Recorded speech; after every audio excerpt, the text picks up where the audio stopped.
Hi guys, I had the questions on the forums, vetted it through our ways and means, and I'm going to take a run at answering them. It is difficult, it would be nice to be able to do a roundtable kind of thing, get few more devs involved, as to chit chat and make it things a little bit more entertaining and listen to my dull and boring voice. But as promised, I'm going to field these and see what we can do with them. Also, as always, instead of turning this into just another podcast, I'm going to do splash screens here as to an effort to support the various different communities that make up the urban terror community stratosphere. So today's splash goes out to Urban Zone League, which is obviously a competitive organization. They create various different matches and what have you as to competitive gaming. So moving on to our questions here, in no as in a particular order, but without credit to a given individual. Um, the first question on the list is any game type coming in the future? I'm assuming you're referring to 4.2, which is now in the coder's hands. Content has moved on to working with Unreal 4, figuring out all the buttons and bells and whistles that are required to be researched as far as usability goes. But as far as new game types in the future, totally in their hands. Content side, we would be willing to lend out a hand based on a particular need for, say, a new element that needs to be added to in support of their effort, so to speak. 99% of the stuff, 90% of the stuff though is going to be bug fixes and some polishing up to make things more stable. And just so everybody's aware, 4.2 is not a dead project. It is very much still alive. There's still a crew working on it as to making sure that things are taken care of as far as bugs are concerned, which is rather nice for them, I would think. It always was um, a road jam to have both content and code working at the same time on various different projects that are included in creating problems for one and another.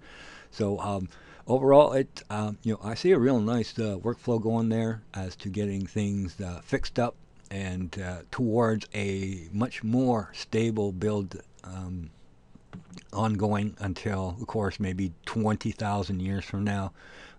We actually do have an Urban Terror HD out. What about mods? Zombie and all that kind of stuff?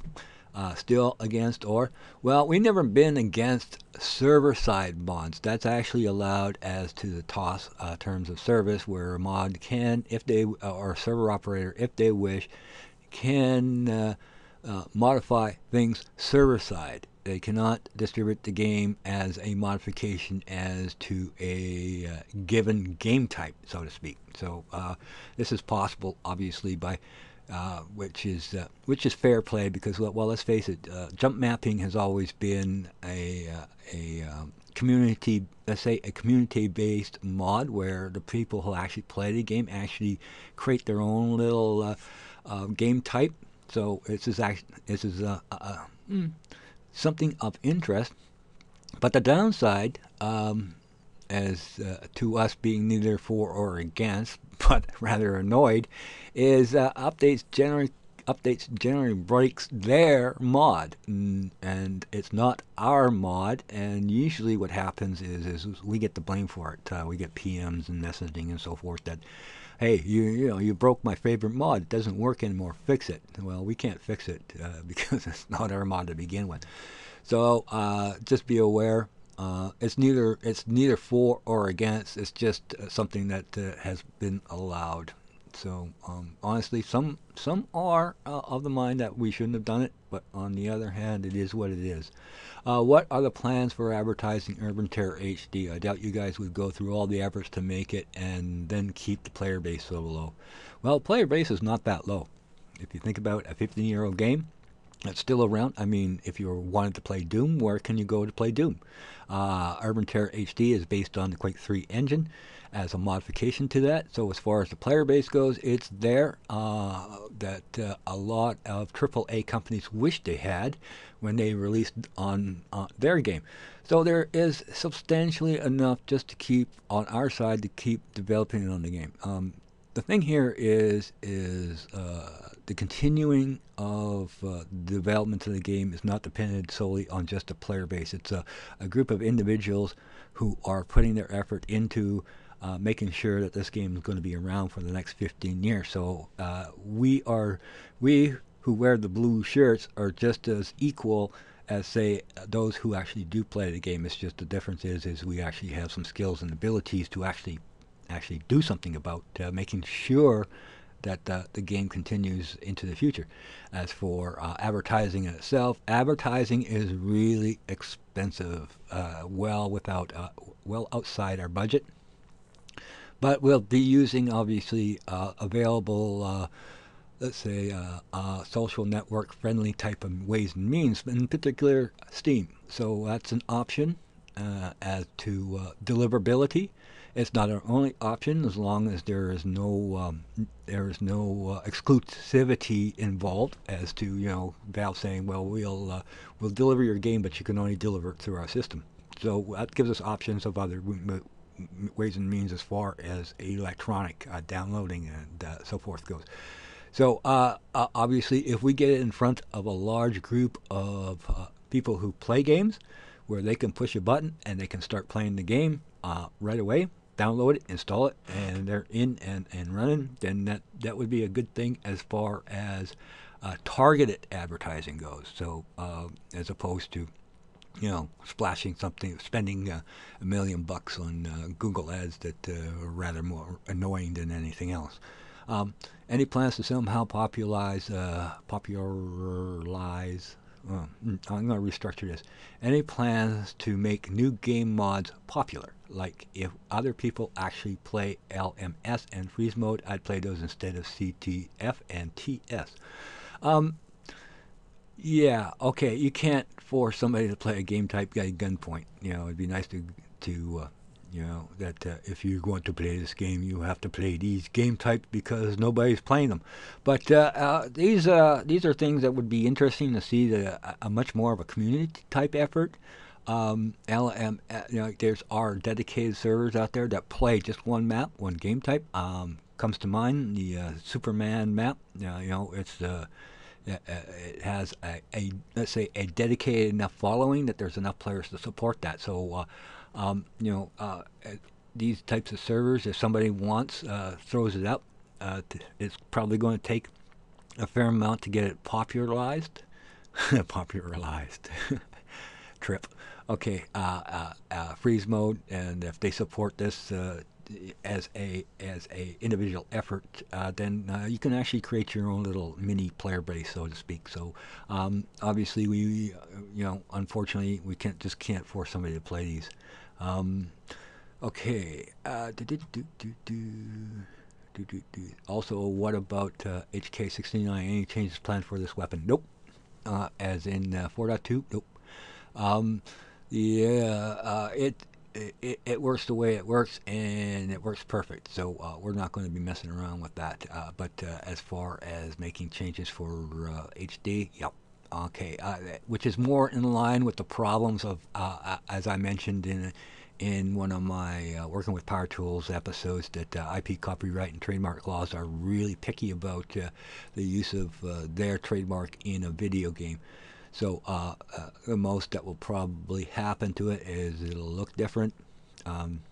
We want weapons for HD to look beefy, like the HK is the real deal. Of course, is a very small.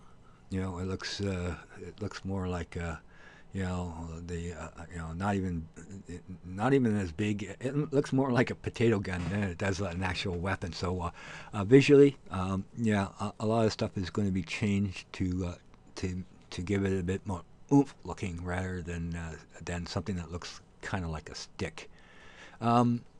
Are you planning on guns, character customizations like different skins, hats, etc.? Okay, I'm going to assume that this is an Unreal 4 H/HD question, as to development directions. Well, overall, the roadmap is 4.2 as far as overall design to get there. And the thing to be avoided here, of course, is feature creep, because it is a time-sucking vampire that really, if we stuck on course with 4.2 as to what needed to be done, rather than trying to work on get various different projects through, was a lesson learned.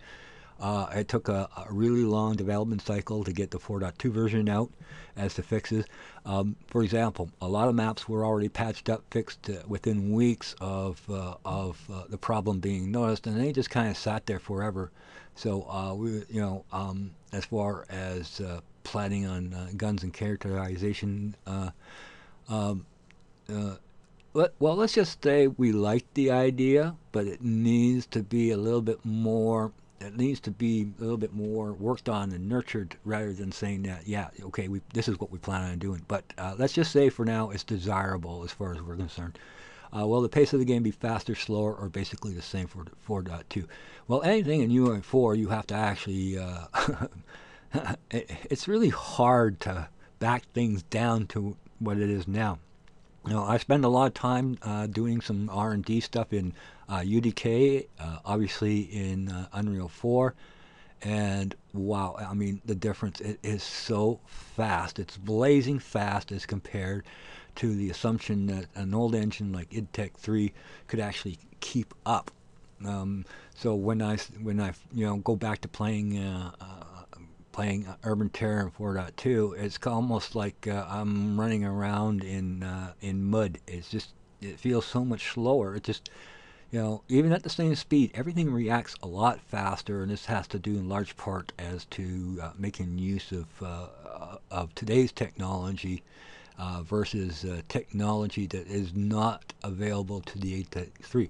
Now, we did make the attempt, of course, going off to the left-hand side of the question here, is we did make an attempt as to making substantial improvements to the overall game engine in the form of FS Tech 1 by just adding in a fragment of, I believe it was OpenGL version 2, which is 2004 tech, I believe, and it significantly increased the overall speed and performance as to being able to place, let's say, higher detail objects in that design pathway. So you'd be going from a 4.2 running id Tech 3 to a 4.2 running FS Tech 1, and it was a rather substantial difference. So yeah, if you want it faster, we can make it faster. If you want it slower, we can make it slower. If you want it basically to be the same from 4.2, we can make it basically the same. It's a number that you just go changed, done.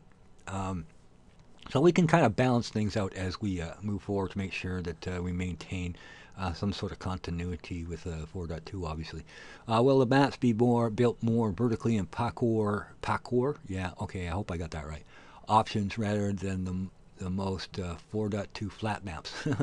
Yeah, okay, third-party map makers, listen up here. Make more vertical maps. By far, the most advancements as far as environment goes has always been more or less in the hands of third-party map makers as to what their designs are, and not necessarily something that we personally can control. If you say right now, and if the player base all of a sudden voiced all up all at once and say we want to play vertically, then you'll find a lot more vertical maps being made available. So it's always been that kind of catch-22 type of situation. Do you spend 2-3 years making a custom fit map for 4.2, or do you go with what you know would be popular as to playability? So as for HD, we have a cross compatibility factor with Unreal 4, of course, as to environment design. So, things like Unreal Tournament comes into play as to cross game compatibility. So, something to look at, because a lot of games don't like to have their maps being used in other games. But the whole thing about Unreal Tournament is community effort. So just like us, at times, as long as people ask, it'd be nice to see our map being played in, say, Counter Strike, for example. Good PR. As long as we get the pimping as to where that map originated, which of course goes back to the advertising issues. Um, when will more info for HD mapping come out? Okay, anytime you want. This is not top secret stuff. If you want to jump into the same boat that we are, we're in the R&D phase, figuring out what's the best way to do things as to our needs. And there goes the plane again, I think. Um, uh, so anytime, if you have a question, field it. If you have enough questions, I'll actually probably turn it into a working with Power Tools episode, as that's the intention behind that, is to get this kind of information even in the initial adopter phase of design, as far as mapping goes. What maps will you be converted? Um, hmm. Well, in hand, what what we have access to, this would be things like Casa, Uptown, Mykonos, Ghost Town, or any other maps, various different maps that are within, let's say, our stewardship. We obviously cannot convert popular maps that we do not have rights to, as to individual copyrights pertaining to whatever's in the kit as delivered for 4.2. So this is going to take a while to get out, but once again, we're going to heavily start supporting the third mapping community as to giving them some kind of direction. They've always been good about this kind of thing. They've figured it out, and obviously they've been the backbone of 4.2 as far as map environments go, which far exceeds our ability to even come close to. So by making these kind of things available, if there's a given map that you would like to see converted to HD, then really these more popular ones are something that you would have to actually go directly to the map maker to actually maybe encourage, beg, plead that they would do a conversion for HD. When alpha is getting released, will it be open for all or limited to some players? Initially, QA will get their hands on it first. Obviously, a lot of stuff, you know. I mean, we're talking about pre-alpha, alpha, alpha, where we need to have things done, tested in real time. If you want to see that kind of stuff or become involved, of course, QA is open to anybody who wishes to join up. And the nice thing about it is they've more or less migrated over to maintaining the best. The community interest, so to speak. They can be a pain in the butt at times, but in reality, that is their job. So, but on the other hand, intelligent people there. So we're going to be looking a lot to them as far as getting stuff out. But as for getting the actual release of an alpha out, sure, by all means. The alpha for the FS Tech 1 design worked out pretty good. We got a good idea that there was nothing really devastating about converting over and making much better use of hardware rendering and that kind of stuff as a hardware test. So I don't really see anything ahead that would as to an issue that would actually prevent us from doing a full alpha release. That would be Mac. Of course, Linux, and of course Win, which we were limited to Win only for the HD alpha test that we did in the past. So yeah, sure, certainly, we'd like to get as much, let's say, testing done under the disguise of an alpha release. What game types are planned for URT HD currently? Anything that's in 4.2 would be obviously a must-do. The TS, of course. Free for all, yes, of course. Capture the flag, yes, of course. So right off the top, those three. Anything else after that can be plugged in easily as a game type. It's an Unreal 4 is an amazing engine as far as doing modifications goes, because everything is centered around what you're working on in front of you as a project. So with the in-map editor overrides, various different game types can be introduced in real time. So if, say for example, somebody comes up with a particularly interesting game modification, and they put it up on the Epic's marketplace. They say, okay, here's a complete, say, Overlord or whatever game type.